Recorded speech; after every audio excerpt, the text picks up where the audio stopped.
termine notre tour d'horizon. On a vu le seinen pour les hommes, le josei pour les femmes, mais saviez-vous qu'il existe une catégorie qui va encore plus loin? Une catégorie qui n'est pas juste sombre ou adulte, mais légalement interdite aux mineurs au Japon. Aujourd'hui, on parle du senji, le manga qui ne connaît absolument aucun tabou. Moi c'est Léa et je vous aide à décoder ce qui se cache réellement derrière vos mangas préférés. Le terme senji signifie littéralement adulte. Mais attention, contrairement au seinen ou au josei, qui sont des cibles marketing, le senji est une classification légale. Au Japon, ce manga n'est pas simplement rangé en haut des étagères comme ça peut l'être en France. Ils sont souvent emballés sous plastique ou placés dans des zones réservées derrière les rideaux. Pourquoi une telle surveillance ?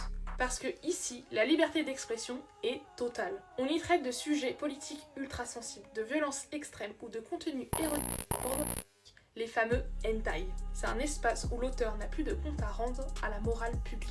Mais réduire le senji uniquement au serait une erreur monumentale. C'est une catégorie et surtout le refuge de manga underground et expérimental. C'est ici qu'on retrouve des œuvres à la limite de l'insoutenable, comme le célèbre Gantz dans sa version la plus brute, ou des récits ultra violents d'auteurs comme Shintaro Kago. Dans cet espace, on explore les noirceurs les plus profondes de l'âme humaine sans aucune pression éditoriale pour plaire au grand public.